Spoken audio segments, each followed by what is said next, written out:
Hello everyone, welcome to another session of developing desktop application using Java and databases. So before starting this session, we can quickly recap our previous session where we have discussed about databases and MySQL, and we have set up a connection class for our project.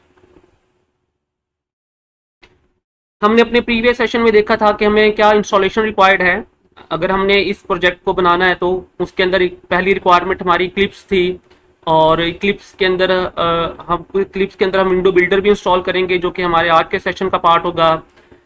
Then हमने देखा था कि हमें MySQL required होता है और MySQL के लिए हमारे पास XAMPP का ऑप्शन है, और देन हमने जे कनेक्टर को भी डाउनलोड किया था। सो लास्ट सेशन के अंदर हमने इंस्टॉलेशन को देखा था, हमने MySQL को देखा था जिसके अंदर हमने देखा था कि हम डेटाबेसेस एंड टेबल्स क्रिएट करते हैं और वहाँ पे हमारी क्यूरी लैंग्वेज जो है वो एग्जीक्यूट करती है। देन JDBC APIs को हमने डिस्कस किया था, और हमने ये डिस्कस किया था कि कैसे JDBC API हमें MySQL की लाइब्रेरी प्रोवाइड करती है, और फर्दर हम जो भी लाइब्रेरी से रेलिवेंट टास्क परफॉर्म करेंगे वो थ्रू MySQL लाइब्रेरी के परफॉर्म करेंगे। इन जनरल हमने JDBC का आर्किटेक्चर डिस्कस किया था कि JDBC की API हमें ड्राइवर मैनेजर देती हैं, और हर ड्राइवर मैनेजर जो है वो एक स्पेसिफिक टाइप्स ऑफ डाटाबेस को कवर कर रहा होता है या हमें अलाउ कर रहा होता है कि हम उस डाटाबेस से कम्युनिकेट कर सकें। देन हमने देखा था कि हम कैसे JDBC को अपने प्रोजेक्ट के अंदर कॉन्फ़िगर कर सकते हैं। उसके अंदर हम बिल्ड पाथ के अंदर कैसे जाके एक एक्सटर्नल जार की फाइल जो है वो ऐड कर लेते हैं, और फिर फाइनली हमने एक कनेक्शन की क्लास डिज़ाइन की थी, और पर्पस इस कनेक्शन की क्लास को जो डिज़ाइन करने का था वो ये था कि हम मल्टीपल फॉर्म्स के अंदर बार बार डाटाबेस से कनेक्ट करेंगे, तो रेदर देन कि हम इस कोड को बार बार हर फॉर्म के ऊपर रिपीट करें। सो ये कोड हमने वन सेट ऑल लिख ली है। अब हमें जहाँ पे भी कनेक्शन क्रिएट करना होगा, हमें कनेक्शन रिक्वायर्ड होगा, तो हम इस क्लास को यूज़ करके कनेक्शन को स्टैब्लिश कर लेंगे। सो कनेक्शन क्लास के अंदर हमने क्या क्या चीज़ें सेटअप की थी, हम उसको क्विकली एक दफ़ा रिव्यू कर लेते हैं। सो हमने अपनी एक क्लास क्रिएट की विच इज़ DB कनेक्शन, और इस DB कनेक्शन को हमने एक पैकेज के अंदर रखा हुआ है विच इज़ com.payroll.db, ताकि डेटाबेस के लिए हमारी जितनी भी क्लासेज हैं वो हमेशा इसी पैकेज के अंदर आती रहेंगी। सो हमारी क्लास DB कनेक्शन के नाम से है, और DB कनेक्शन के अंदर मैंने अपना एक मेथड क्रिएट किया है विच इज़ गेट कनेक्शन। तो जब भी मुझे कनेक्शन स्टैब्लिश करना होगा तो मैं इस गेट कनेक्शन को कॉल करूंगा, बाय कीपिंग इन माइंड कि ये गेट कनेक्शन हमारा DB कनेक्शन के अंदर पड़ा हुआ है। और चूंकि इस मेथड को हमने स्टैटिक रखा हुआ है तो ये मेथड डायरेक्टली क्लास के नेम से यूज हो सकता है, हमें इसको अलहदा से किसी ऑब्जेक्ट के साथ कॉल करने की ज़रूरत नहीं है। सो जब भी हम DB कनेक्शन को हम गेट कनेक्शन के साथ कॉल करेंगे तो ये हमें एक कनेक्शन रिटर्न करेगा, और वो कनेक्शन का ये वेरिएबल मैंने डिफाइन किया हुआ है। तो हमारे पास एक कनेक्शन की क्लास है, ये उसका ऑब्जेक्ट बनेगा, और ये कनेक्शन की क्लास हमें कहाँ से मिल रही है, ये java.sql.connection से मिल रही है। दैट मीन कि एक लाइब्रेरी है जिसका ऑब्जेक्ट हमें चाहिए होगा जब भी हम कनेक्शन स्टैब्लिश करेंगे।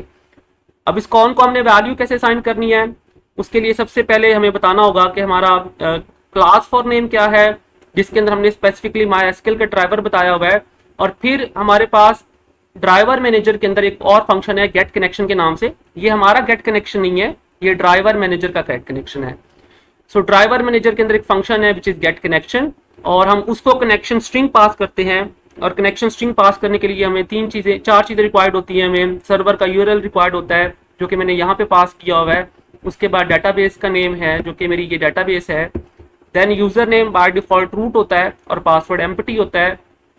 सो जब ये वाली स्टेटमेंट एग्जीक्यूट करेगी तो आपका ड्राइवर मैनेजर जो है वो स्पेसिफिकली कम्युनिकेट करेगा MySQL के साथ, और फिर ड्राइवर मैनेजर को आगे एक स्पेसिफिक डेटाबेस से कनेक्शन स्टैब्लिश करना है, तो मैंने उसके पैरामीटर यहाँ पे पास किए हुए हैं। तो जब ये लाइन एग्जीक्यूट करेगी तो इसके अंदर क्या चीज़ आ जाएगी, इसके अंदर कनेक्शन का एक ऑब्जेक्ट बन के आ जाएगा। सो ये भी बिल्ट इन क्लास है, ये हमारी क्लास नहीं है। डेफिनेटली जे कनेक्टर हमें एक लाइब्रेरी प्रोवाइड कर रहा है, तो लाइब्रेरी से क्या यहाँ पे हम मीनिंग ले सकते हैं कि लाइब्रेरी के अंदर हमें बनी बनाई क्लासेस मिल जाएंगी, और उन क्लासेस को यूज करके हम अपना कनेक्शन स्टैब्लिश कर सकते हैं और अपनी क्यूरीज को रन कर सकते हैं। देन फाइनली हमने एक मैसेज लगा दिया कि डेटाबेस हमारी जो है वो कनेक्ट हो गई है।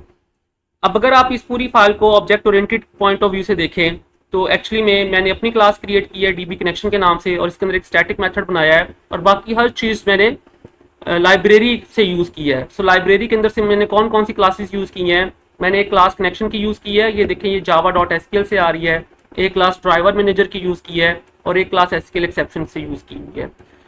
सो जब आप, और ये क्लासेस आपको कब मिलेंगी, जब आप यहाँ पे देखें आपने रेफरेंस लाइब्रेरीज के अंदर आपने जे कनेक्टर को ऐड किया है और जे कनेक्टर के अंदर आपके पास ये सारी क्लासेस मौजूद हैं और पैकेजेस हैं और इन पैकेजेस के अंदर ये क्लासेस मौजूद हैं और फिर उन क्लासेस के कोई मेथड्स या कोई ऑब्जेक्ट हम यहाँ पे यूज़ कर रहे हैं। तो हम साथ साथ ऊप के कॉन्सेप्ट्स को भी देखते जाएंगे कि हमने क्या कॉन्सेप्ट ऊप का जो है वो यहाँ पे अप्लाई किया हुआ है। सो इन नटशेल अगर आपको डेटाबेस के साथ कनेक्शन स्टैब्लिश करना है तो जो इन्फॉर्मेशन आपने अपने पास सेव रखनी है वो सबसे पहले आपने ड्राइवर का नेम सर्च कर लेना जाके कि आप लाइक अगर आपका MySQL का ड्राइवर है तो उसका नेम क्या है, अगर आप SQL यूज़ कर रहे हैं, अगर आप Oracle यूज़ कर रहे हैं तो ये आप नेट से सर्च कर सकते हैं कि JDBC के ड्राइवर्स के नेम्स क्या हैं। और फिर सेकंड इन्फॉर्मेशन आपको कनेक्शन स्ट्रिंग चाहिए होगी जो कि आपने पास करनी है ड्राइवर मैनेजर के गेट कनेक्शन को। तो जब आप इसको कनेक्शन स्ट्रिंग पास करेंगे तो आपको सर्वर का यूआरएल चाहिए होगा। सो यूजुअली अभी हम लोकल होस्ट पे काम कर रहे हैं तो ये लोकल होस्ट है हमारा, साथ में आपने पोर्ट नंबर भी पास करनी है, स्लैश डेटाबेस का नेम, और दो इन्फॉर्मेशन आप उसको और पास करेंगे कि यूजर नेम क्या है और आपका पासवर्ड क्या है। सो ये हमारा यहाँ तक टास्क कंप्लीट हो जाएगा कि हमने ड्राइवर को लोड कर लिया और हमने कनेक्शन क्रिएट कर लिया। सो ऑनवर्ड अब क्या होगा, जब भी हम कोई स्टेटमेंट क्रिएट करेंगे तो स्टेटमेंट की क्लास यूज करेंगे हम, और स्टेटमेंट की क्लास किसी ना किसी तरह से इस कनेक्शन की क्लास को यूज करेगी। सो ऐसा नहीं है कि ये क्लास हमने बना के यहाँ पे छोड़ दी है और आगे इसका कोई रोल नहीं है। सो नेक्स्ट टास्क हमारा स्टेटमेंट क्रिएट करना होगा। स्टेटमेंट क्रिएट करने के लिए कनेक्शन का ऑब्जेक्ट चाहिए होगा। सो ये ऑब्जेक्ट मेरे पास ऑलरेडी यहाँ बन चुका होगा, तो मैं इसको जिस भी फॉर्म के अंदर जाके यूज करूंगा तो मैं इस वाली फाइल को लोड कर लिया करूंगा डीबी कनेक्शन को, और इस वाले मेथड को यूज करूंगा तो ये मुझे कनेक्शन का ऑब्जेक्ट देगा और फिर इस कनेक्शन के ऑब्जेक्ट को हम कहीं ऑनवर्ड यूज करेंगे। जैसे कि स्टेटमेंट क्रिएट करने के लिए माइट भी इसको यूज करें हम, या एग्जीक्यूट क्यूरी के लिए इसको यूज करें हम। सो दैट मीन कि ये कनेक्शन का ऑब्जेक्ट आगे ऑनवर्ड यूज होता रहेगा, इसलिए हमने इसको यहाँ पे क्लास इसकी जेनेरिकली बना के हमने अपने पास सेव कर लिया है ताकि हम ऑनवर्ड दोबारा इसको क्रिएट ना करें। कनेक्शन को टेस्ट करने के लिए मैंने एक और क्लास क्रिएट की थी टेस्ट डीबी। इस क्लास का फर्दर कोई रोल नहीं है। इस क्लास के अंदर आपको एक चीज समझ में आ रही होगी बस कि आपने उस डीबी कनेक्शन की क्लास को यूज कैसे करना है। तो सबसे पहले आप उसको इंपोर्ट कर लेंगे। मैंने इसको कहाँ से इंपोर्ट किया हुआ है, देखिए com.payroll.db के अंदर से मेरी क्लास इंपोर्ट की गई है डीबी कनेक्शन की, और डीबी कनेक्शन के अंदर मेरे मेथड का नाम क्या था, मेरे मेथड का नाम था गेट कनेक्शन। सही है। सो देखें ये गेट कनेक्शन जो है ये विदाउट ऑब्जेक्ट के मैंने इसको कॉल किया है क्योंकि ये एक स्टैटिक मेथड था। सो ये मेरी क्लास का नेम हो गया, ये गेट कनेक्शन का नेम हो गया, और ये मुझे कनेक्शन टाइप का ऑब्जेक्ट ही रिटर्न करता है। सो अगर आप यहाँ पे देखें तो यहाँ पे मुझे कनेक्शन टाइप का एक ऑब्जेक्ट मैंने बना के वही इसको असाइन किया हुआ है। सो कनेक्शन टाइप के ऑब्जेक्ट को ये वैल्यू असाइन कर देगा और जिस वैल्यू के अंदर हमारे सारे कनेक्शन की इंफॉर्मेशन होगी और इस इंफॉर्मेशन को हम आगे ऑनवर्ड यूज किया करेंगे। सो वैसे ऑनवर्ड इस क्लास की हमें ज़रूरत नहीं है, बट ये हम सेम यही टू स्टेटमेंट्स जो मेरी लाइन नंबर 11 और 13 पे है, हम इनको मल्टीपल फॉर्म्स के अंदर यूज करेंगे जहाँ पे भी हमारा करंट ऑपरेशन आएगा, जहाँ पे भी हमने डेटाबेस से कम्युनिकेट करना होगा। सो ये हमारा प्रीवियस सेशन था, और आज के सेशन के अंदर हमने पर्टिकुलरली देखना है कि हम GUI को कैसे डिज़ाइन करेंगे, और अगर हम जावा में GUI डिज़ाइन करना चाह रहे हैं तो उसके लिए हमें विंडो बिल्डर रिक्वायर्ड होता है। एक्चुअली में GUI डिज़ाइन करने के लिए हम जो लाइब्रेरी यूज़ करते हैं वो स्विंग लाइब्रेरी है, और स्विंग लाइब्रेरी आपको तब मिलेगी जब आप विंडो बिल्डर को इंस्टॉल कर लेंगे। जैसे डेटाबेस से कम्युनिकेट करने के लिए मुझे कोई MySQL की लाइब्रेरी चाहिए थी, और MySQL की लाइब्रेरी मुझे तब मिली है जब मैंने JDBC को अपने पास कॉन्फ़िगर किया है। सो सिमिलरली यहाँ पे आप पहले विंडो बिल्डर को इंस्टॉल कर लेंगे, आपको स्विंग लाइब्रेरी मिल जाएगी, and then by doing drag and drop या राइटिंग कोड आप जो है वो अपना GUI डिज़ाइन कर सकते हैं। सो सबसे पहले देख लेते हैं कि हमने विंडो बिल्डर को कैसे इंस्टॉल करना है। मेरे पास ये ऑलरेडी इंस्टॉल है, बट अगर आपने इंस्टॉल करना होगा तो आप इन स्टेप्स को रिपीट कर सकते हैं। आपके पास कोई भी आप एडिटर यूज़ कर रहे हैं, आप उसमें जाके देख लीजिएगा, वहाँ पे कहीं ना कहीं कोई मार्केट प्लेस का ऑप्शन मौजूद होगा। तो अगर आप इक्लिप्स पे काम कर रहे हैं तो आप हेल्प सेक्शन में जाएंगे, हेल्प सेक्शन में आपने यहाँ पे इक्लिप्स मार्केट में जाना है, और इक्लिप्स मार्केट के अंदर आपने जो भी पैकेज आपने डाउनलोड एंड इंस्टॉल करना होगा आप उसको यहाँ से सर्च कर लेंगे। जैसे for example in my case मैंने विंडो बिल्डर करना है, तो मैं यहाँ से विंडो बिल्डर्स को सर्च करूंगा। मेरे पास विंडो बिल्डर चूंकि ऑलरेडी इंस्टॉल है तो माइट भी सर्च में नहीं आएगा।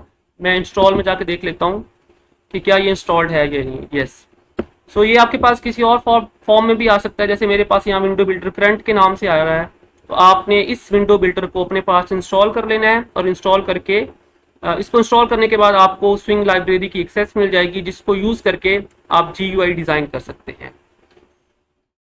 सो इसको इंस्टॉल करने के बाद अब आपने अपना GUI डिजाइन करना है। और हमने लास्ट टाइम जो अपना प्रोजेक्ट सेटअप किया था उसके अंदर हमने अपने कोड को ऑर्गेनाइज करने के लिए डिफरेंट पैकेजेस क्रिएट किए थे। सो एक पैकेज मेरा था com.payroll.db के नाम से, और एक पैकेज मेरा जो है वो com.payroll.gui के नाम से है। दैट्स मीन कि मैं अपने GUI को इस पैकेज के अंदर डिजाइन करूंगा। सो GUI क्या होता है, आप डिफरेंट फॉर्म्स क्रिएट करेंगे, उन फॉर्म्स के ऊपर डिफरेंट कंपोनेंट्स आ जाएंगे और आपकी हर फॉर्म बेसिकली एक क्लास ही होगी। सो दैट मीन मुझे नई क्लासेस ऐड करनी है, और मैं इन वाली फाइल्स को क्लोज कर देता हूँ क्योंकि ये अभी फिलहाल मुझे रिक्वायर्ड नहीं है।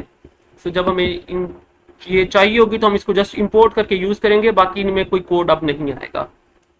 अब हमने यहाँ पे एक नई क्लास ऐड करनी है, बट कीप इन माइंड कि ये आपने एक सिंपल क्लास ऐड नहीं करनी है, आपको एक स्पेशल क्लास ऐड करनी है जिसको हम JFrame कहते हैं। क्योंकि आपको GUI चाहिए, आप सिंपल क्लास की तरह प्रॉपर्टीज और ऑब्जेक्ट नहीं बनाएंगे, आपको एक प्रीपेयर्ड क्लास चाहिए। तो अगर आपने JFrame की क्लास को यहाँ पे ऐड करना है तो यहाँ से आप अदर वाले ऑप्शन में जाएंगे और अदर में आप यहाँ से JFrame सेलेक्ट कर लेंगे। मेरे पास ऑलरेडी यहाँ पे JFrame सिलेक्टेड आ रहा है क्योंकि मैं JFrame को यूज कर रहा हूँ। सो JFrame को आपने सिलेक्ट कर लेना है यहाँ से, इसको नेक्स्ट करेंगे आप, और अब आपने अपने फॉर्म को कोई ना कोई नाम देना है। सो जैसा कि मेरा पहला फॉर्म जो है वो लॉगिन फॉर्म है, तो मैं इसको यहाँ पे नाम दे रहा हूँ लॉगिन फॉर्म। सो क्लास की कन्वेंशन आपने फॉलो करनी है, इनिशियल हमेशा कैपिटल होगा, और अगर आपने आपका डबल नेम के साथ क्लास नेम आ रहा है तो हर इनिशियल आपने कैपिटल रखना है। और ये देखिए मैंने लॉगिन का L कैपिटल रखा है और फॉर्म का F कैपिटल है। सो लेट्स से ये मेरा पहला फॉर्म हो जाएगा और मैंने यहाँ से इसको फिनिश कर दिया। सो GUI के अंदर मेरी एक क्लास क्रिएट हो चुकी है which is login form dot जावा, और ये आपके सामने कोड है इसका। नीचे आपके पास एक और विंडो होगी जिसमें आप जिसको यूज करके आप स्विच कर सकते हैं बिटवीन कोड एंड डिजाइन। तो ये यहाँ पे सोर्स है तो आपके पास कोड आ जाएगा, बट अगर आपने यहीं से अपना GUI डिजाइन करना है देन आप यहीं से अपना GUI डिजाइन कर सकते हैं, अपने नए कंपोनेंट्स बना सकते हैं। जैसे कि अगर मुझे एक बटन क्रिएट करना है तो मेरे पास क्लास होगी JButton के नाम से, और मैं उसका एक ऑब्जेक्ट बना के एक न्यू बटन क्रिएट कर लूंगा। सो लेट्स से मैं एक कंपोनेंट यहाँ से क्रिएट कर लेता हूँ। सो बटन के ऊपर क्या टेक्स्ट लिखा हुआ आएगा, ये आपका वो टेक्स्ट है। लेट्स से मैंने एक लॉगिन का बटन लगाना है तो ये मेरे पास यहाँ पे बटन आ जाएगा। अब ये मुझे इंपोर्ट भी करना पड़ेगा, आप इसके ऊपर क्लिक करेंगे ये खुद ही आपको बता देगा कि इसने इसको कहाँ से इंपोर्ट करना है। सो ये java.sings की लाइब्रेरी है जहाँ से JButton को इंपोर्ट कर लेगा ये। उसके बाद ये एरर खत्म हो जाएगा। सॉरी यहाँ स्पेलिंग गलत है मेरे, करेक्ट कर दिए। अब हमने इसकी डायमेंशन सेट करनी है, तो लेट्स से मैं इसको सेट बाउंस करके इसकी हाइट्स विड्थ और एक्स और वाई एक्सिस पे जो इसकी पोजीशन है वो हम सेट करेंगे। और सेट करने के बाद हमने जब कोड को रन करेंगे तो हमारे पास ये वहाँ पे अपीयर हो जाएगा। सो एक मेथड तो ये है। इस मेथड के अंदर प्रॉब्लम क्या है कि आपको हर दफ़ा डिसाइड करना पड़ेगा कि उसकी एक्स से पोजीशन क्या होगी फॉर्म के ऊपर, वाई से पोजीशन क्या होगी, उसकी विड्थ क्या होगी और उसकी हाइट क्या होगी। और माइट भी आपका ऑब्जेक्ट जो है वो राइटली प्लेस नहीं हो रहा होगा जहाँ पे आप उसको चाह रहे होंगे, तो आपको बार बार आके यहाँ पे इसको चेंज करना पड़ेगा। सो रेदर देन कि हम इसको यहाँ पे कोड विंडो से जाके क्रिएट करें, डिवेल्प करें, हमारे पास डायरेक्टली यहाँ पे डिज़ाइन का ऑप्शन मौजूद है जिसको यूज़ करके हम डिफरेंट कंपोनेंट्स डिज़ाइन कर सकते हैं। सो मैं यहाँ पे डिज़ाइन विंडो पे क्लिक करके डिज़ाइन विंडो पे शिफ्ट कर जाता हूँ।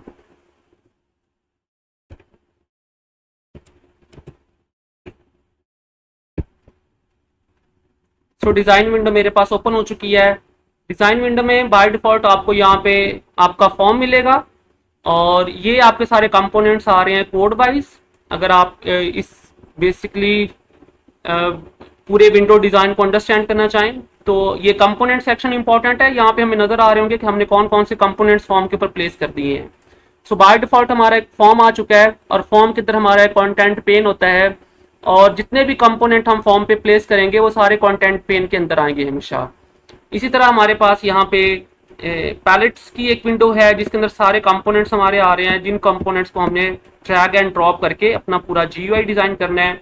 ये उनकी प्रॉपर्टी विंडो है। जैसे अगर हमने अभी फॉर्म की प्रॉपर्टीज चेंज करनी है तो हम यहाँ से इसको सिलेक्ट करेंगे और ये हमारी फॉर्म की सारी प्रॉपर्टीज आ जाएंगी। लेट से मुझे यहाँ पे इस फॉर्म का टाइटल देना है कि ये लॉगिन वाला फॉर्म है, तो यहाँ पे मैं टाइटल दे दूंगा लॉगिन।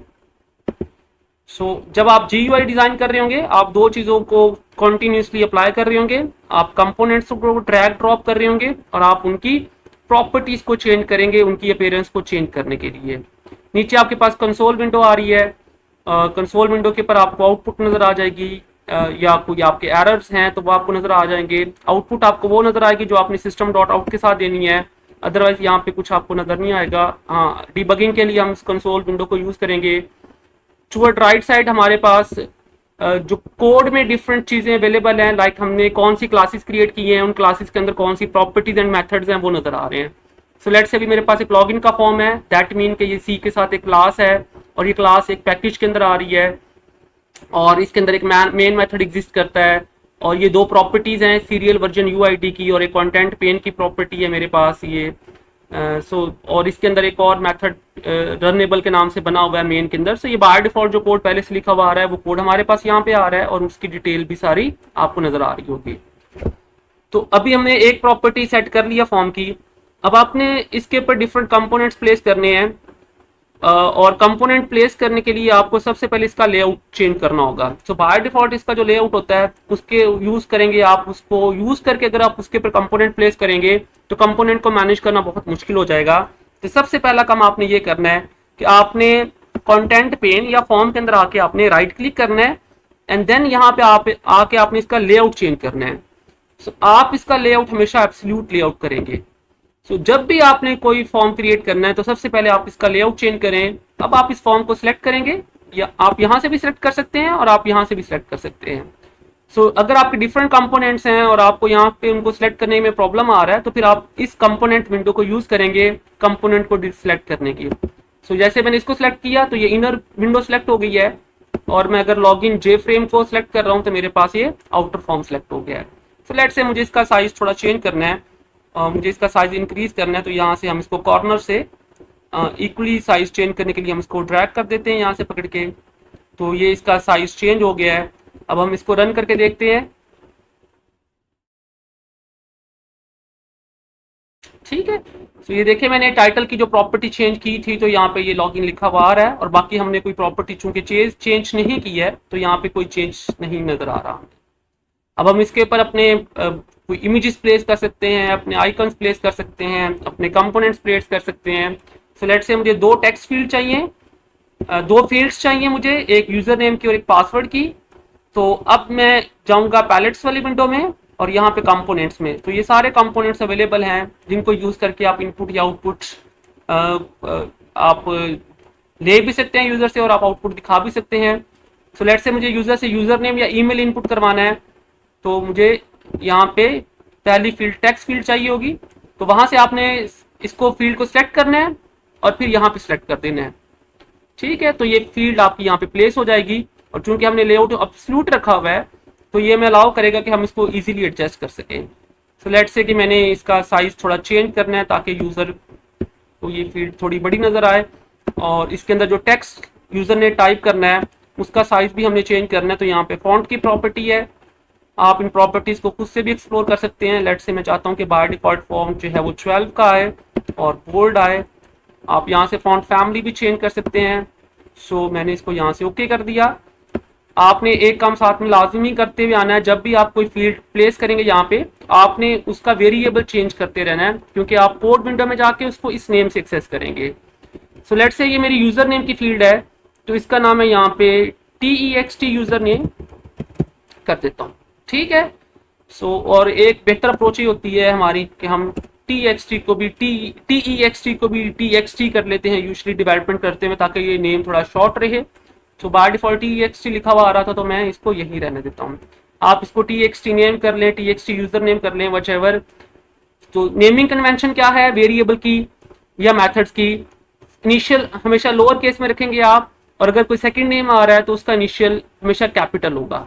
सो ये मेरे पास ये पहली फील्ड क्रिएट होगी। अब मुझे दूसरी फील्ड बिल्कुल एग्जैक्टली इसी साइज की चाहिए, तो रेदर देन कि मैं यहाँ पे एक न्यू फील्ड को ड्रैग ड्रॉप करूँ, फिर मैं उसका भी फॉन्ट चेंज करूँ, तो मैं इसको कॉपी करके पेस्ट करके एक न्यू फील्ड क्रिएट कर सकता हूँ, जो कि सेम इसकी कॉपी होगी, बट उसका हम वेरिएबल नेम चेंज कर देंगे। बट हमें चूंकि जो सेकंड फील्ड है वो टेक्स्ट फील्ड नहीं चाहिए, हमें वो पासवर्ड फील्ड चाहिए, ताकि यूजर को पासवर्ड टाइप करते हुए प्रॉब्लम ना हो और पासवर्ड सामने लिखा हुआ नजर ना आए। तो मैं ये सेकंड फील्ड क्रिएट कर देता हूँ और इसको हम रीसाइज कर देते हैं।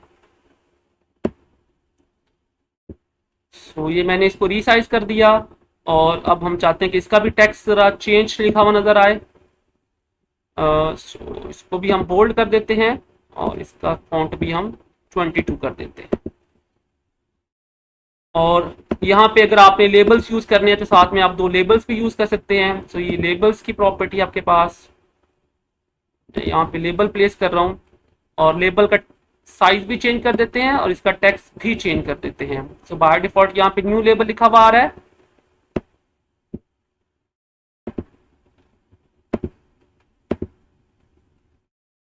तो पहले हम इसका यहाँ से साइज चेंज कर लेते हैं, फिर इसी कॉपी पेस्ट कर लेंगे। सो मैं इसको बोल्ड एंड इटैलिक कर रहा हूँ, एंड साइज इसका 20 कर रहा हूँ मैं। ठीक है, तो ये लेबल का साइज चेंज हो गया। अब हम इसका टेक्स्ट चेंज कर लेते हैं यहाँ पे। सो ये यूजर नेम की फील्ड है मेरे पास, और फिर अब इसी को कॉपी करके मैं पेस्ट कर दूंगा, तो वो सेम प्रॉपर्टीज के साथ मेरे पास फील्ड दोबारा क्रिएट हो जाएगी। और यस, और हम इसका यहाँ पे यूजर नेम चेंज कर देते हैं पासवर्ड के साथ। अब आपने एक चीज का ख्याल करना है, आपने यहाँ पे ये डिसाइड करना है कि वो कौन से कंपोनेंट है जिनको आपने कोड में एक्सेस करना है, और वो कौन से कंपोनेंट है जिनको कोड में एक्सेस नहीं करना। तो जैसे ये लेबल्स हैं, इन लेबल्स का कोड विंडो में कोई काम नहीं है, ये जस्ट रीड ओनली इंफॉर्मेशन है। हमने यहाँ पे यूजर को एक गाइडलाइन देने के लिए ये कंपोनेंट यहाँ पे प्लेस किए हैं। तो मुझे इनके वेरिएबल नेम में जाके चेंज करने के लिए की जरूरत नहीं है, ये टाइम वेस्टिंग होगा मेरे लिए। ये वाली फील्ड, इसका मैंने कंटेंट गेट करना है कोड विंडो में जाके, तो मुझे इसका नेम चेंज करना पड़ेगा और इसका भी नेम चेंज करना पड़ेगा, क्योंकि मुझे इसको भी गेट करना है। तो ये पासवर्ड फील्ड है, इसका नाम यहाँ बहुत बड़ा है, मैं थोड़ा नाम इसका शॉर्ट कर देता हूँ, पासवर्ड को मैं psd कर देता हूँ। और चूंकि ये यूजर की पासवर्ड फील्ड है तो मैं इसको psd यूजर कर देता हूँ। ठीक हो गया। सो मेरे पास ये दोनों फील्ड्स बन के आ गई हैं और ये उनके लेबल्स बन के आ गए हैं। लेबल्स को चेंज करने की जरूरत नहीं है। नीचे हमें एक बटन चाहिए जिस पे क्लिक करके यूजर लॉगिन करेगा। तो हम एक बटन भी यहाँ से ड्रैग एंड ड्रॉप कर लेते हैं, बटन को सिलेक्ट कर लेते हैं। ड्रैग ड्रॉप की जरूरत नहीं है, बस यहाँ से सिलेक्ट करें आप, और यहाँ पे जहाँ पे आपने इसको प्लेस करना है वहाँ पे इसको प्लेस कर दें। तो बटन का टेक्स्ट भी चेंज कर देते हैं हम, और इस बटन को हम नाम दे देते हैं, टेक्स्ट दे देते हैं इसको लॉगिन का। और ये कोड विंडो में हम इसको एक्सेस करेंगे तो हम इसका नाम भी चेंज कर देते हैं यहाँ पे कोड विंडो में, क्योंकि हमें इसका इवेंट जनरेट करना है। जब बटन पे क्लिक होगा तो कोड एग्जीक्यूट करेगा, तो मैंने इसका नाम btn लॉगिन कर दिया। और इसका साइज भी चेंज कर देते हैं, यहाँ से इसको सिलेक्ट किया और यहाँ से आप ड्रैग ड्रॉप करके इसका साइज चेंज कर सकते हैं। इसका फॉन्ट भी चेंज कर लेते हैं ताकि ये लॉगिन का फॉन्ट बड़ा हो जाए और हमें लॉगिन लिखा हुआ नजर आए। ठीक हो गया। अच्छा, अब अगर आप चाह रहे हैं कि इसके बैकएंड के ऊपर आपने कोई बैकग्राउंड के ऊपर आपने पिक्चर भी प्लेस करनी है, तो पिक्चर कैसे प्लेस करेंगे आप? पिक्चर प्लेस करने के लिए बहुत सारे मेथड्स हैं, बट अगर आपने GUI से पिक्चर प्लेस करनी है तो आप यहाँ से जाके एक लेबल ले लें आप, और इस लेबल को आपने पूरे कंटेंट पेन के ऊपर आपने इसको ड्रैग कर देना है। तो जैसे मैं इसको यहाँ से सिलेक्ट करके इसको पूरे कंटेंट पेन में इक्वली एक्सपैंड कर दूंगा, मैं जहां तक मेरा कंटेंट पेन है या जहां तक मेरे फॉर्म का एरिया है। तो इसको यहाँ से सिलेक्ट करेंगे हम, और लेट से यहाँ तक मेरा फॉर्म आ रहा है बाय डिफॉल्ट, तो ये यहाँ तक आ जाएगा। ठीक हो गया। अब आपने इसका टेक्स्ट खत्म कर देना है क्योंकि हमने इसके ऊपर पिक्चर लगानी है। सो इसका टेक्स्ट खत्म कर देंगे हम, और टेक्स्ट खत्म करने के बाद आपने आना है यहाँ पे इसके आइकॉन वाली प्रॉपर्टी में, और आइकॉन वाली प्रॉपर्टी में आप यहाँ से इमेज सेलेक्ट करेंगे। इमेज सेलेक्ट करने के लिए यहाँ पे एब्सोल्यूट पाथ यूज करेंगे, आप ब्राउज करेंगे और जो भी आपने इमेज यहाँ पे प्लेस करना है, लेट से मैंने यहाँ पे जो इमेज प्लेस करना है वो लाइक दिस वन इमेज है, मैं इसको यहाँ पे ओपन कर लूंगा और यहाँ पे हम ओके करेंगे तो ये बैकग्राउंड के ऊपर इमेज आ जाएगा। ठीक है, अब हमें कुछ चीजें और भी चेंज करनी पड़ेंगी वैसे, क्योंकि अब ये यूजर नेम ब्लैक में है, बैकग्राउंड जो है वो हमारा लाइक किसी ऐसे कलर में है जिससे वो यूजर नेम लिखा हुआ नजर नहीं आ रहा। तो अब हम वो भी चेंज करके इसकी विजिबिलिटी को इंक्रीज कर सकते हैं। सो अब जब हम अपने फॉर्म को रन करेंगे, इस लॉगिन वाले फॉर्म को, तो ये देखें हमें बैकग्राउंड में पिक्चर भी नजर आ रही है और यहाँ पे हम यूजर नेम टाइप कर सकते हैं @123। जब आप पासवर्ड टाइप करेंगे तो पासवर्ड लिखा हुआ नजर नहीं आएगा। और अभी हमने चूंकि बटन के बैकएंड के ऊपर कोई कोड नहीं किया हुआ तो ये कोड एग्जीक्यूट नहीं कर रहा बैकएंड के ऊपर, तो कोई चेंज आपको सामने होता नजर भी नहीं आ रहा। तो ये हमारा पहला फॉर्म जो है वो डिजाइन हो चुका है। इसी तरह हमारे जितने भी मॉड्यूल्स होंगे हम उन मॉड्यूल्स के लिए फॉर्म डिजाइन कर लेंगे। तो मैं नेक्स्ट जो डिजाइनिंग है उसको मैं कोशिश करूंगा क्विकली कवर अप करूं। बेसिकली आप कॉन्सेप्ट समझ चुके होंगे और अब आप खुद भी इस तरह के फॉर्म डिजाइन कर सकते हैं। लेट्स से मैंने एक और फॉर्म डिजाइन करना है,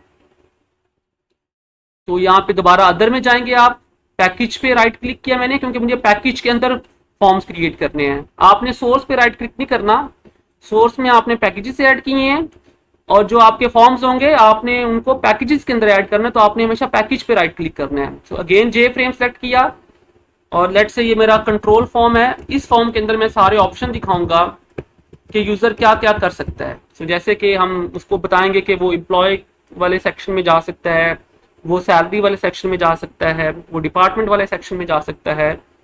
सो मैंने इसका नाम कंट्रोल फॉर्म रख दिया क्योंकि ये बाकी फॉर्म्स को कंट्रोल करेगा। अब मैं लॉगिन फॉर्म को फिलहाल क्लोज कर देता हूं और ये मेरा कंट्रोल फॉर्म आ गया। कंट्रोल फॉर्म की हम डिजाइन विंडो में जाते हैं, राइट क्लिक, लेआउट को चेंज किया एब्सोल्यूट लेआउट के साथ, और अब हम सबसे पहले फॉर्म का साइज चेंज कर लेते हैं। इस फॉर्म के ऊपर मैं वो सारे बटन्स प्लेस कर दूंगा जो कि मुझे डिफरेंट सब सेक्शंस में लेके जाएंगे। तो मैं यहां से बटन्स पिक कर लेता हूं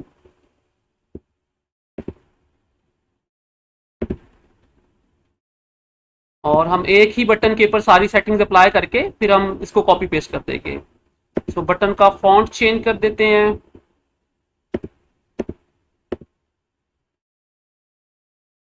क्लास चेंज कर देते हैं, बटन को बोल्ड कर देते हैं। ठीक है, आई थिंक साइज थोड़ा और चेंज कर देना चाहिए इसका।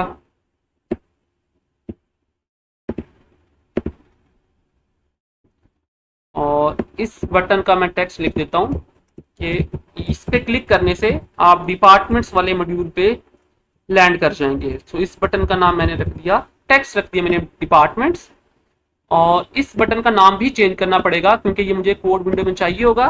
तो ये मेरा बटन है जो डिपार्टमेंट पे लेके जाएगा। अब हम इसी को कॉपी पेस्ट करके एक और बटन क्रिएट कर लेते हैं। लेट से अब आप खुद ही इसको लेआउट को ऑर्गेनाइज कर सकते हैं कि आपने मेन्यू कैसे डिजाइन करना है। तो इसका बटन डिपार्टमेंट की बजाय हम इसको चेंज कर देते हैं BTN एम्प्लॉय से, और इसका टेक्स्ट भी यहाँ पे मैं चेंज कर देता हूँ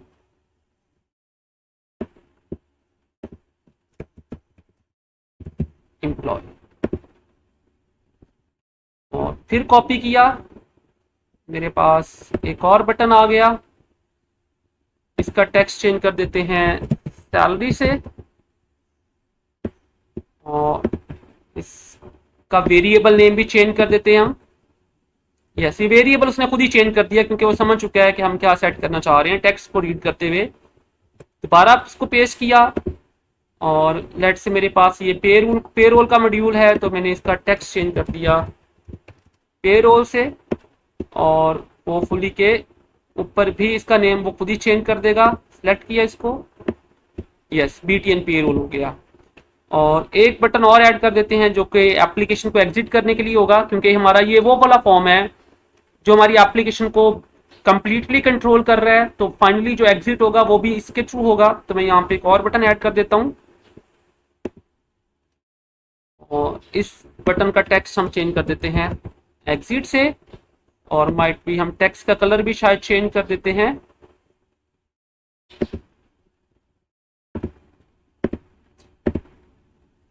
ठीक है, इसको मैंने रेड कर दिया। बाकी आप बटन्स के भी कलर चेंज कर सकते हैं, बैकग्राउंड का कलर अगर आप चेंज करना चाहें तो वो भी चेंज कर सकते हैं। और एक इमेज हम इस पे भी लगा देते हैं। यहाँ पे हमने एक लेबल प्लेस किया मैंने यहाँ पे, और इस लेबल को हम ड्रैग कर देते हैं फुल फॉर्म पेज के ऊपर।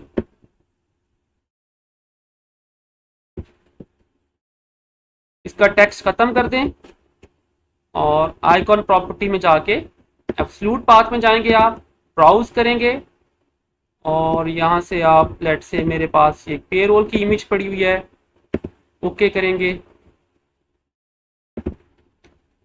तो अब हम इसको रन करेंगे तो यस देखिए मेरे पास ये कंप्लीट फॉर्म बन के आ गया। फिलहाल इन बटन्स के ऊपर क्लिक करने से कोई काम परफॉर्म नहीं हो रहा, तो अब हम इसका कोड बाद में देख लेंगे। ठीक हो गया। इसी तरह मैं एक और फॉर्म ऐड कर रहा हूँ।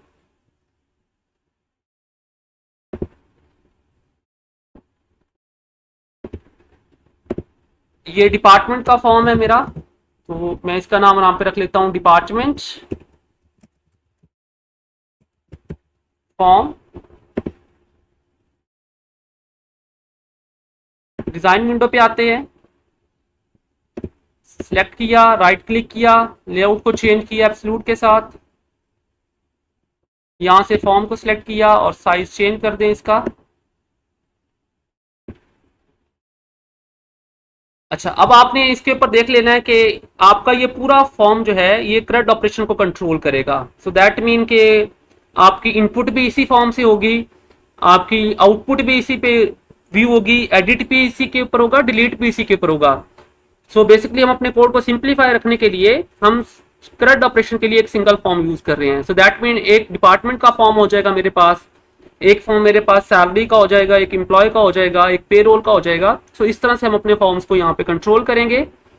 तो ये मेरा डिपार्टमेंट का फॉर्म है, तो मैं पहले जाके इस फॉर्म का यहाँ पे टेक्स्ट टाइटल ऐड कर देता हूँ। इसका टाइटल डिपार्टमेंट मैनेजमेंट है, क्योंकि ये डिपार्टमेंट को मैनेज कर रहा है। और डिपार्टमेंट वाली अब मुझे देखना है कि डिपार्टमेंट टेबल में फील्ड्स कौन कौन सी हैं, क्या मुझे इनपुट करवाना है वहां पे।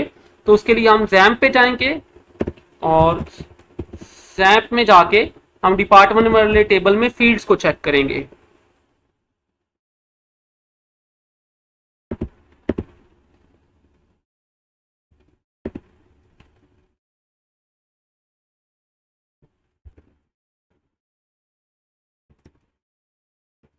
सो जैम्प ओपन हो चुका है, MySQL मैंने ऑन कर लिया।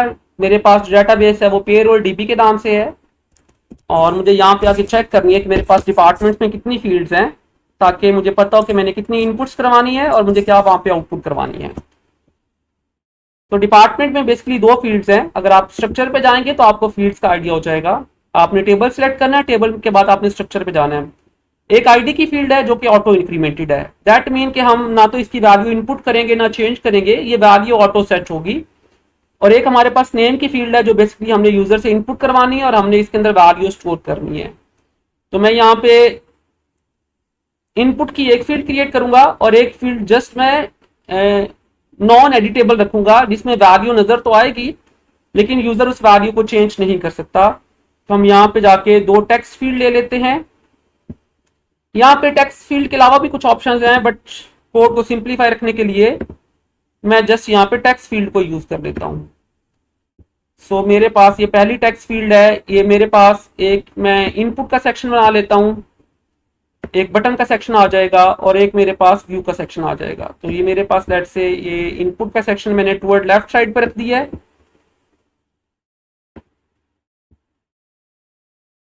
हम यहाँ पे जाके फॉन्ट साइज चेंज कर देते हैं यूजर के इनपुट के लिए। इस टेक्स्ट फील्ड को मुझे कोड में भी शायद यूज करना पड़े, डेफिनेटली यूज करना पड़ेगा, तो इसका नाम मैंने टेक्स्ट आईडी रख दिया। ये मेरी आईडी की फील्ड है। अच्छा, आईडी को यूजली हम हमेशा कैपिटल में रखते हैं, तो अगर आप यहाँ पे देखें तो डी मैंने लोअर केस में नहीं रखा, और ये बताएगा मुझे बेसिकली ये कन्वेंशन के ये प्राइमरी फील्ड है, मैंने इस फील्ड को कभी चेंज नहीं करना, अगर मैं चेंज करूंगा तो इसमें मुझे एरर आ जाएगा। तो एक टेक्स्ट फील्ड है मेरे पास, और इस टेक्स्ट फील्ड का नाम मैंने टेक्स्ट आईडी रख दिया। इसके साथ हम एक लेबल भी अटैच कर देंगे। इसी को कॉपी करके मैं पेस्ट करके एक और फील्ड ऐड कर देता हूं विच इज डिपार्टमेंट। तो मैं इसका नाम यहां से चेंज कर देता हूं टेक्स्ट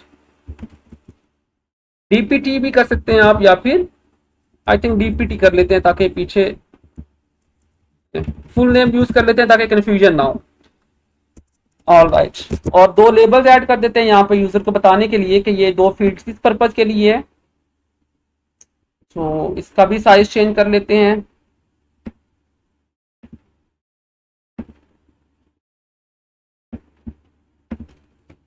ये आईडी की फील्ड है,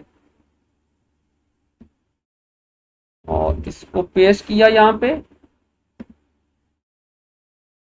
इसमें हम डिपार्टमेंट का नेम देंगे।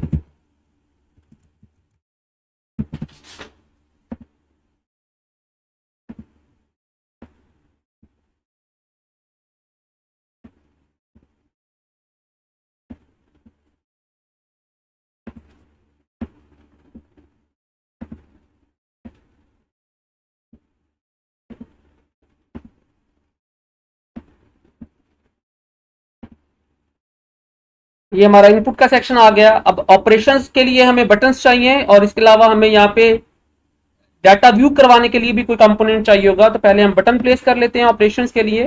तो लेट्स से मेरे पास ये राइट कॉर्नर के ऊपर जो है मैं स्टार्ट कर लेता हूँ ऑपरेशंस के लिए। मैं इसका साइज चेंज कर लेता हूँ सबसे पहले,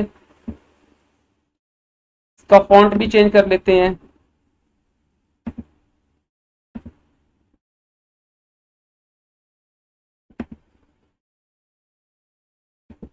और इस बटन का नाम चेंज कर देता हूं मैं एड्स।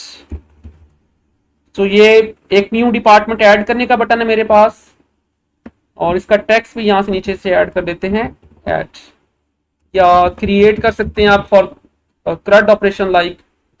तो अगर इस पे क्लिक करेंगे तो डिपार्टमेंट क्रिएट हो जाएगा। अच्छा, अब ये हमारी अपनी लॉजिक है कि हम बटन्स को यहाँ नीचे रखना चाह रहे हैं, या हम कैसे इंटरफेस डिजाइन करना चाह रहे हैं। तो मैं राइट कॉर्नर यूज कर रहा हूँ। इसी को वी कर लेते हैं, control C and V for copy paste, और ये हमारा सेकंड बटन जो है ये हो जाएगा। लेट्स से इस पे क्लिक करेंगे तो रिकॉर्ड व्यू होगा हमें। तो मैं इसका टेक्स्ट चेंज कर देता हूँ व्यू के नाम से, व्यू डिपार्टमेंट कर लें, या डिपार्टमेंट का ही चूंकि पूरा हमारा मैनेजमेंट हो रही है यहाँ पे, तो मैं खाली व्यू कर लेता हूँ। तो इसका नाम उसने खुद ही बीटीएन व्यू कर दिया, ठीक है। एक और बटन क्रिएट कर लेते हैं, इसका टेक्स्ट कर लेते हैं चेंज अपडेट के नाम से, आगे ऊपर बटन का नेम खुद ही चेंज हो जाएगा। और ये मेरा बटन जो है ये और डिलीट के लिए है। और एक बटन और क्रिएट कर लेते हैं जो कि फील्ड्स को क्लियर कर लेगा। एक बटन मेरे पास जो है वो क्लियर के लिए है। और अब आप चाहें तो एक बटन और लगा सकते हैं जो कि आपको वापस लेके जाएगा पिछले वाले फॉर्म के ऊपर, क्योंकि एक टाइम पे यूजर को एक फॉर्म नजर आ रहा होगा, तो डिफरेंट फॉर्म में स्विच करने के लिए भी हमें कोई ना कोई ऑप्शन चाहिए होगा। तो या तो आप यहाँ पे एक बटन ऐड कर दें मेन मेन्यू के लिए, या फिर आप एक लेबल ऐड करके आप उसके ऊपर भी इवेंट लगा सकते हैं। तो मैं यहाँ पे लेबल ऐड कर देता हूँ, और मैं यहाँ टॉप कॉर्नर पे लेबल लगा देता हूँ। सो इस लेबल का नाम है मेन मेन्यू। जब हम इस पे क्लिक करेंगे तो वापस मेन मेन्यू में शिफ्ट कर जाएंगे। और वैसे पूरी ऊपर मेन्यू स्ट्रिप भी ऐड हो जाती है आपकी, जैसे ये मेन्यू स्ट्रिप है ना, जैसे लाइक दिस वन। सो ये नीचे आपके पास मेन्यू स्ट्रिप का ऑप्शन भी होगा यहाँ पे, यहाँ से जाके आप पूरी मेन्यू बार भी ऐड कर सकते हैं जिसके अंदर आप स्विच कर सकते हैं। बट मैं कोड को सिंप्लीफाई करने के लिए बस ऊपर एक मेन्यू का एक ऑप्शन ऐड कर रहा हूँ, का साइज चेंज कर देते हैं।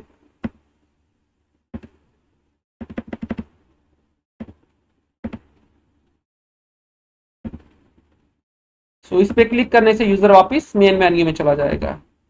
अच्छा, तो ये तो सारे इनपुट्स और ऑपरेशंस के लिए होंगे। अब रिकॉर्ड व्यू कैसे करवाएंगे हम? लेट्स से अगर यूजर डिपार्टमेंट्स को ऐड करता जा रहा है और अब हमने दिखाने हैं कि कितने डिपार्टमेंट्स ऐड हो चुके हैं, तो उसके लिए भी हमारे पास यहाँ पे कोई ऑप्शन होना चाहिए। तो रिकॉर्ड व्यू करवाने के लिए यहाँ पे हम जो कंपोनेंट यूज करते हैं उस कंपोनेंट का नाम है जे टेबल। सो जे टेबल को हम यहाँ पे जब ड्रैग करेंगे तो हमारे पास एक टेबल स्ट्रक्चर बन के आ जाएगा जिसके अंदर हम रिकॉर्ड को डिस्प्ले करेंगे। बट जे टेबल को ना ऑर्गेनाइज करने के लिए हम जे टेबल को हमेशा एक और कंपोनेंट के अंदर रखते हैं which is J scroll pan, या आप कोई भी और तरह का पैन जो है वो यूज कर सकते हैं, या आप जे पैन यूज कर लें या स्क्रॉल पैन यूज कर लें। तो ये वो कंटेनर है बेसिकली, जे पैनल या स्क्रॉल पैन यूज करने आप, ये वो कंटेनर है जिन कंटेनर के अंदर हमारा फॉर्म आएगा, सॉरी हमारा टेबल आएगा। तो जब भी हमने जे टेबल प्लेस करना होगा तो जे टेबल को प्रॉपरली ऑर्गेनाइज करने के लिए उसके स्ट्रक्चर को हम हमेशा उसको किसी ना किसी कंटेनर के अंदर रखेंगे। तो आपके पास ये कंटेनर का सेक्शन है, इसमें डिफरेंट सॉर्ट ऑफ कंटेनर्स मौजूद हैं। तो आप पहले यहाँ पे कंटेनर को लेके आएंगे और कंटेनर के अंदर आपने टेबल को प्लेस करना है। तो अगर आप अभी कंपोनेंट में जाके देखेंगे तो सारे आपके जो कंपोनेंट है वो कंटेंट पेन के अंदर है।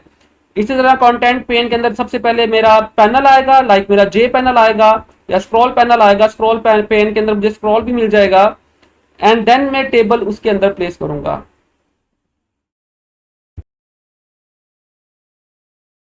तो मैं सबसे पहले यहाँ से स्क्रॉल पैन सिलेक्ट कर लेता हूँ, जे स्क्रॉल पैन, और इसको मैं ये बॉटम पे प्लेस कर दूंगा। और इसके लिए चूंकि मेरा रिकॉर्ड ज़्यादा हो सकता है तो माइट भी हम फॉर्म का साइज भी इंक्रीज कर सकते हैं। तो पहले ये मेरे पास जे स्क्रॉल पैन आ गया, इसके साइज को इंक्रीज कर लें।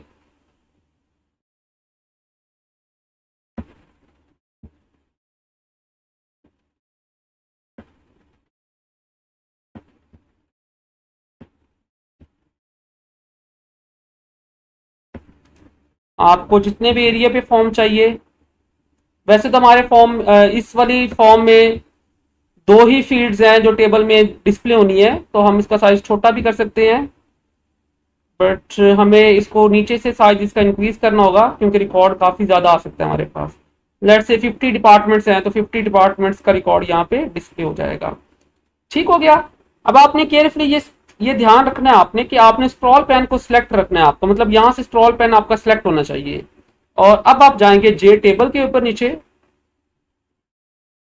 सो ये आपके कंपोनेंट्स के अंदर ये जे टेबल का ऑप्शन एग्जिस्ट करता है। तो आपने अब जे टेबल को यहाँ से सिलेक्ट करना है और आप इसको हमेशा स्क्रॉल पैन के अंदर आपने इसको क्लिक करके छोड़ना है।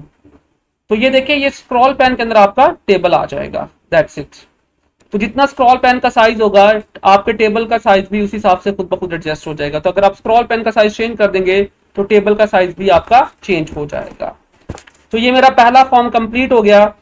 सिमिलरली आप इसी तरह अपना दूसरा फॉर्म जो कि आपका माइट बी एम्प्लॉय टाइप का फॉर्म होगा, आप उसको भी कंप्लीट कर लेंगे और फिर आपका सैलरी का फॉर्म आ जाएगा, फिर आपका पेरोल का फॉर्म आ जाएगा। तो ये आप अपने फॉर्म्स को इस तरह पहले कंप्लीट करेंगे और फिर आप कोड सेक्शन के ऊपर चलेंगे। अच्छा, मैं बाकी फॉर्म्स को यहाँ पे डिजाइन करने का मेथड रिपीट नहीं कर रहा। जैसे ये एक फॉर्म डिजाइन हुआ है, बाकी फॉर्म्स अब वैसे ही डिजाइन करेंगे। बस आपने ये ख्याल करना है कि आपकी ये फील्ड्स कितनी आएंगी। जैसे लेट से मेरे पास जो सेकंड फॉर्म आएगा वो मेरे पास, मैं ऑफलाइन उसको डिजाइन कर लूंगा ताकि वीडियो का जो ड्यूरेशन है वो कम रहे। तो एम्प्लॉय वाले फॉर्म में मेरे पास ये वाली फील्ड्स हैं, आईडी है, नेम है, ईमेल है, फोन है और एक फॉरेन की है विच इज डिपार्टमेंट आईडी, कि वो एम्प्लॉय किस डिपार्टमेंट से बिलोंग करता है उसका रेफरेंस आ जाएगा। तो दैट मीन मुझे 5 फील्ड्स क्रिएट करनी है। तो यहाँ पे 5 फील्ड्स जो है हम क्रिएट कर लेंगे। तो आप इसी तरह फिर एक और फॉर्म ऐड करके आप उसको सैलरी का नाम दे देंगे और उसके अंदर सैलरी वाली फील्ड्स आ जाएंगी। और फिर आप एक पेरोल का फॉर्म ऐड कर लेंगे या व्हाटएवर आप जो भी सिस्टम डिजाइन कर रहे हैं आप उसके हिसाब से फॉर्म्स को डिजाइन कर लेंगे। और ये सारे पॉसिबल सेक्शंस एंड ऑप्शंस थे जो हमने यहाँ पे देख लिए हैं। तो अब आप इस वीडियो के अंदर थोड़ा सा कोड भी देख लेते हैं कि हम डिफरेंट फॉर्म्स में स्विच कैसे करेंगे। फॉर एग्जांपल मेरा ये कंट्रोल का फॉर्म है, तो जब डिपार्टमेंट में क्लिक होगा तो मुझे ये वाला फॉर्म क्लोज करना है और डिपार्टमेंट वाला फॉर्म ओपन करना है। तो सबसे पहले तो हम इस फॉर्म को भी इसका भी कोई कैप्शन सेट कर लेते हैं, टाइटल सेट कर लेते हैं। लेट्स से ये मेरा कंट्रोल फॉर्म है या इसको मैं मेन फॉर्म का नाम दे देता हूं, जो कि इसके ऊपर सारे ऑप्शन एग्जिस्ट करते हैं।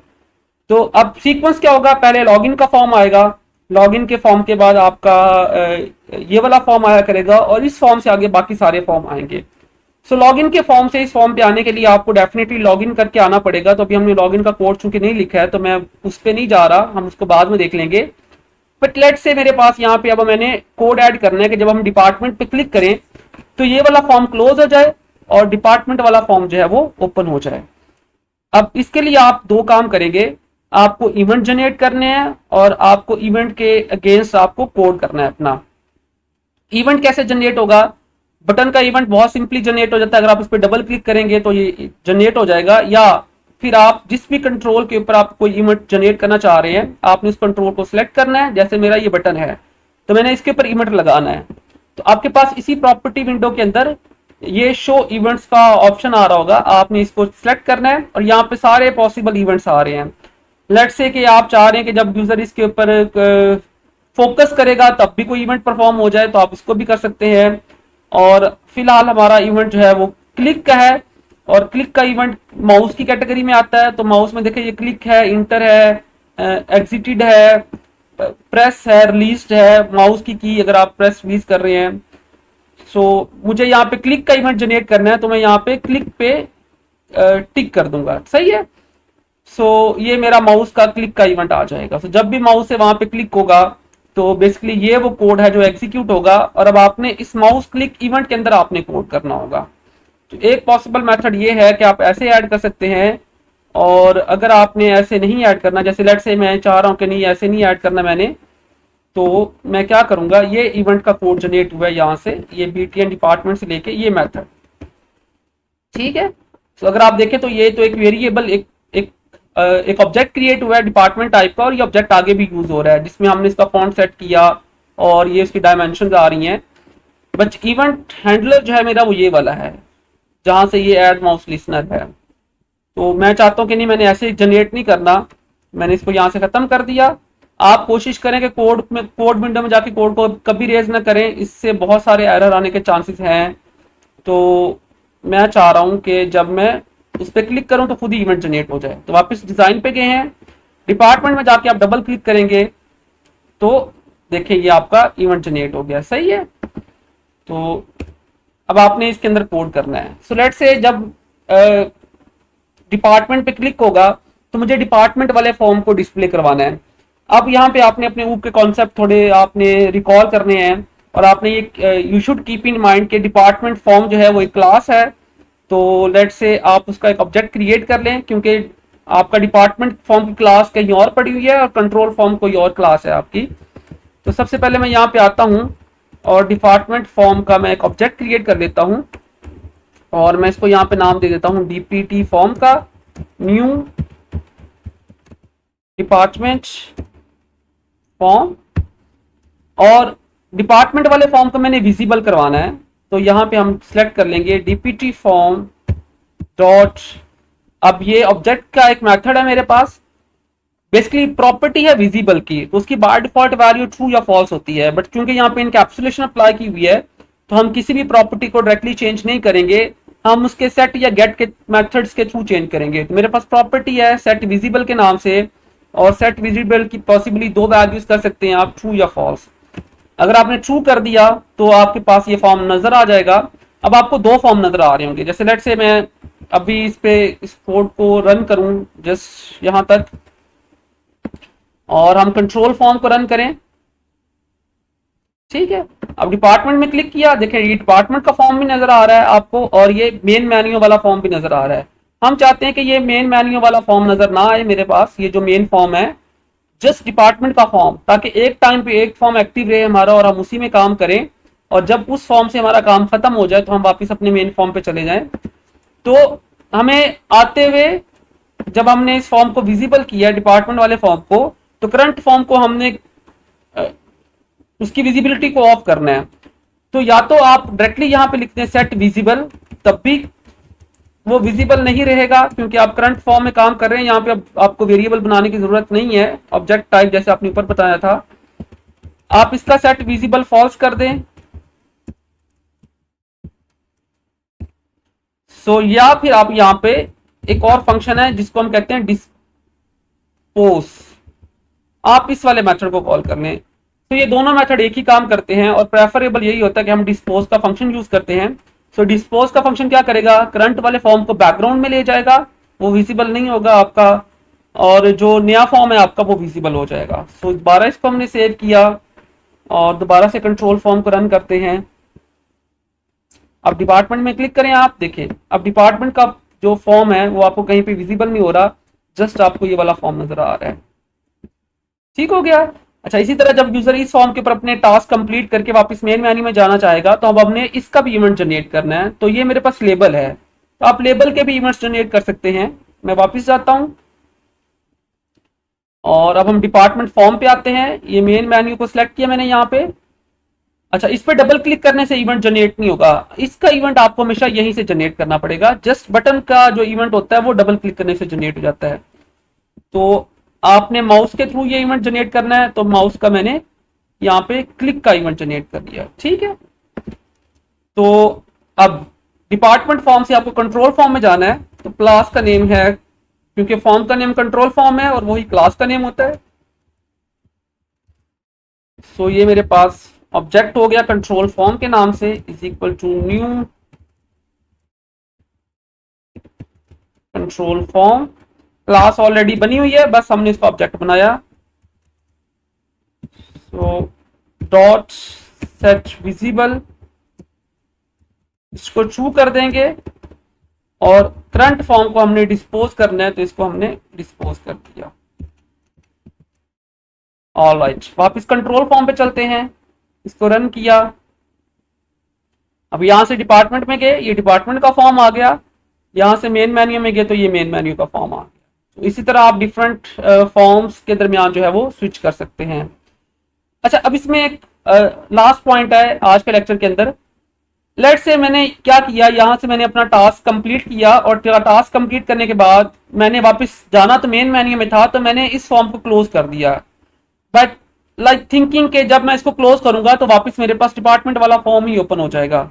बट होता ही है कि अगर आप इसको क्लोज करेंगे तो आपकी पूरी एप्लीकेशन ही क्लोज हो जाती है। तो आपने चूंकि एग्जिट का बटन जो है वो स्पेसिफिकली आपने इसके ऊपर दिया हुआ है, जो आपका डिपार्टमेंट का फॉर्म है। हमने डिजाइन विंडो में एग्जिट का ऑप्शन जस्ट यहां पे देना है। तो बाकी कहीं पे हमने, सॉरी ये मेरा वो फॉर्म नहीं है, ये कंट्रोल फॉर्म के ऊपर हमने दिया हुआ है एग्जिट का ऑप्शन, हमने यहाँ पे दिया हुआ है। तो जस्ट यहाँ पे एग्जिट करने से एग्जिट होगा, बाकी एग्जिट नहीं करना हमने। तो फिर हम क्या करेंगे, हमारे जितने भी फॉर्म्स होंगे हम उनकी कोड विंडो में जाएंगे और कोड विंडो में जाने के बाद आपने इसके कंस्ट्रक्टर में आना है और कंस्ट्रक्टर में आपने ये वाला जो ऑप्शन है ना सर, डिफॉल्ट ऑपरेशन क्लोज, आपने इसको यहाँ से कमेंट कर देना या फिर डिलीट कर देना। तो मैं इसको कमेंट कर रहा हूँ। ठीक है, सो बाकी अगर आप कोड देखें तो फिलहाल हर फॉर्म का अपना मेन मेथड है, मल्टीपल एंट्री पॉइंट्स हैं। बाद में हम ये मल्टीपल एंट्री पॉइंट्स भी खत्म कर देंगे। जैसे अभी क्या हो रहा है, अगर मैं डिपार्टमेंट के फॉर्म को रन कर रहा हूँ तो डिपार्टमेंट का फॉर्म रन हो रहा है, तो ऐसा नहीं होना चाहिए। हमारा पहला फॉर्म हमेशा लॉग इन ही होना चाहिए, चाहे हम कहीं से भी अपनी एप्लीकेशन को रन करें, और बाकी फॉर्म डायरेक्टली नहीं आने चाहिए, वो थ्रू सम कंट्रोल ही आने चाहिए। तो चूंकि बाय डिफॉल्ट ये हो रहा है कि हर फॉर्म का अपना मेन मेथड या एंट्री पॉइंट एग्जिस्ट कर रहा है, तो बाद में हम इस एंट्री पॉइंट को भी खत्म कर देंगे। तो अब अगर हम उस डिफॉल्ट क्लोज ऑपरेशन के ऊपर क्लिक करेंगे तो हमारा जो फॉर्म एप्लीकेशन है वो क्लोज हमारी नहीं होगी।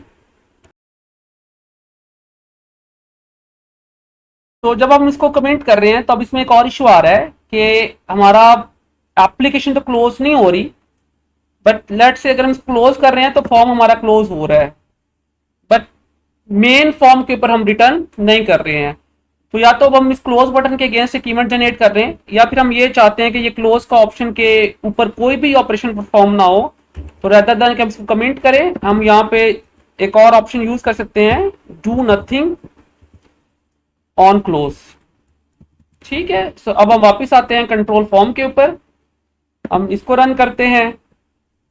यहां से डिपार्टमेंट में गए और यहाँ पे हमने कुछ एक्टिविटीज परफॉर्म की, और एक्टिविटीज परफॉर्म करने के बाद हमने या यूजर ने यहाँ से मिस्टेकनली इसको क्लोज करना चाह रहा है, तो अब इसके क्लोज करने के ऊपर कुछ भी नहीं हो रहा। ठीक है, हाँ, हम इसका इवेंट भी जनरेट कर सकते हैं कि जब इस पे क्लिक हो तो वापस मेन मेन्यू पे चले जाएं हम, तो इसके क्लोज होने पे जब कुछ नहीं होगा तो बाय डिफॉल्ट यूजर क्या करेगा, यहाँ से मेन मेन्यू में जाएगा और मेन मेन्यू में जाके फिर या तो इसको क्लोज करेगा तब भी एप्लीकेशन क्लोज हो जाएगी, या फिर एग्जिट पे क्लिक करेगा तब भी एप्लीकेशन क्लोज हो जाएगी।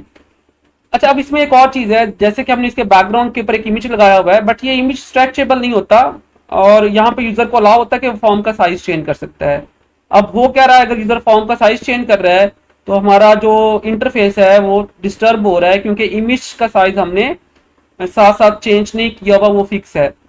तो अब इसके दो ऑप्शन है, या तो आप फॉर्म का अलाउ ही ना करें यूजर को कि यूजर इसका साइज चेंज करें और आप इसका साइज फिक्स कर दें, या फिर आप उसको ऑप्शन दे दें कि जब वो फॉर्म को चेंज के साइज को चेंज कर रहा है साथ साथ इमेज का साइज भी खुद ही स्ट्रेच हो रहा है। तो मैं सिंपलेस्ट ऑप्शन को चूज करूंगा कि मैं यूजर को फॉर्म चेंज करने का ऑप्शन ही नहीं दूंगा। तो उसके लिए हम क्या कर सकते हैं, हम कोड विंडो में आएंगे और फॉर्म हमारा कंस्ट्रक्टर के अंदर बन रहा होता है। सो लेट्स से मेरा ये कंस्ट्रक्टर है, ठीक है, ये टाइटल सेट हुआ है और हमने यहाँ पे ये उसको ऑप्शन देना है, ऑप्शन ही नहीं देना कि वो इसका साइज चेंज कर सके। तो यहाँ पे प्रॉपर्टी है सेट रीसाइजेबल, या साइज की प्रॉपर्टी है मेरे पास।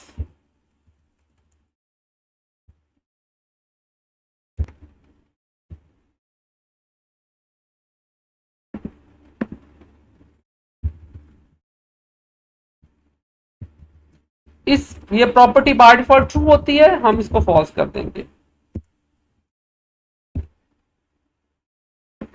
आई थिंक स्पेलिंग में कुछ प्रॉब्लम है। यस, ठीक है। सो ये मैंने कंट्रोल फॉर्म के की रीसाइज जो है उसको मैंने फॉल्स कर दिया है। अब दोबारा ट्राई करके देखते हैं कि क्या फॉर्म का साइज चेंज होता है या नहीं होता। देखिए, अब ये ऑप्शन ही खत्म हो गया, ना तो ये विंडो मैक्सिमाइज हो सकती है और ना ही आप इसका साइज चेंज कर सकते हैं। सो ऑल्दो कि ये सिंपल ऑप्शन है, बेटर ऑप्शन क्या था कि हम उसको अलाउ करते कि वो फॉर्म का साइज भी चेंज कर सकता है और साथ साथ इमेज भी खुद ही चेंज कर रहा है अपने साइज को, बट उसमें हमें कुछ कोड लिखना पड़ता और मैं इस वक्त कोशिश कर रहा हूँ कि कोड की कॉम्प्लेक्सिटी को कम से कम रखूँ। तो दैट्स वाई मैंने फॉर्म का साइज ही फिक्स कर दिया है। तो ये हमारा आज का लेक्चर कंप्लीट हो गया। यहाँ तक आप पूरा GUI अपने अकॉर्डिंगली डिज़ाइन कर लेंगे। मैं बाकी GUI जो है वो ऑफलाइन डिज़ाइन कर लूँगा। अब अगर आप कोड को देखें तो आपके हर फॉर्म के अगेंस्ट क्या जनरेट हो रहा है, एक क्लास जनरेट हो रही है और सारी क्लासेस आपकी जे फ्रेम से एक्सटेंड हो रही हैं, क्योंकि हमारे सारे जो फॉर्म्स हैं वो जे फ्रेम के थ्रू आ रहे हैं। ये हर क्लास के अंदर आपको दो प्रॉपर्टीज मिलेंगी, कंटेंट पेन की और ये सीरियल वर्जन आईडी की, क्योंकि सारा कंटेंट हमारा जे पैनल के अंदर पड़ा हुआ है। एक मेन मेथड मिलेगा जो कि फॉर्म का ऑब्जेक्ट बना के उसको विजिबल करवा रहा है और बाकी हमें यहाँ पे नीचे कंस्ट्रक्टर मिलेगा और जितना भी कोड है कंस्ट्रक्टर के अंदर है। सारे कंट्रोल्स की जो प्रॉपर्टी सेट हो रही है, देखिए ये कंट्रोल्स की प्रॉपर्टीज हैं। अच्छा, जहां पे कंट्रोल की क्लास का नेम नहीं आएगा वो फॉर्म को रिप्रेजेंट कर रहा है। सो ये सेट टाइटल के साथ कुछ भी नहीं है, बट सेट टाइटल एक प्रॉपर्टी है। तो ये किसकी प्रॉपर्टी है, ये कंट्रोल फॉर्म की प्रॉपर्टी है। ये भी कंट्रोल फॉर्म की प्रॉपर्टी है, ये भी कंट्रोल फॉर्म की प्रॉपर्टी है।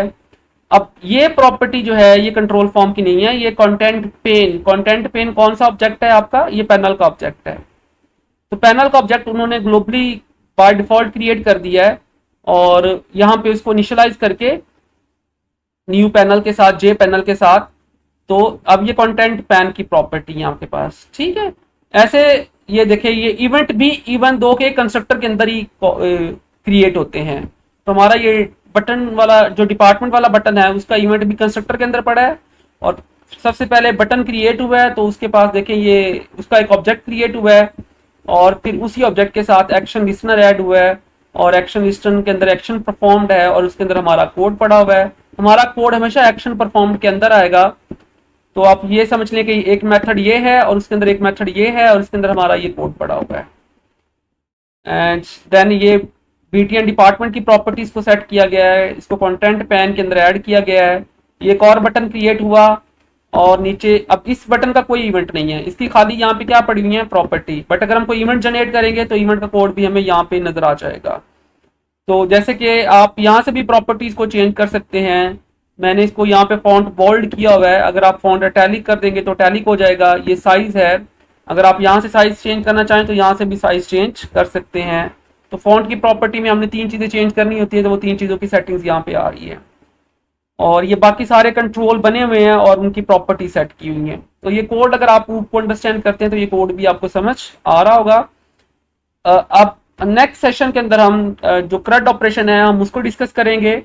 और आई होप सो कि आप जो फॉर्म को डिज़ाइन करना है वो सारा प्रोसेस समझ चुके होंगे। अब आप अपने सिस्टम के जो फॉर्म्स हैं वो खुद से डिज़ाइन कर लेंगे। सो अब हम नेक्स्ट सेक्शन में मिलते हैं और उसके अंदर हम CRUD ऑपरेशन को स्टार्ट करेंगे।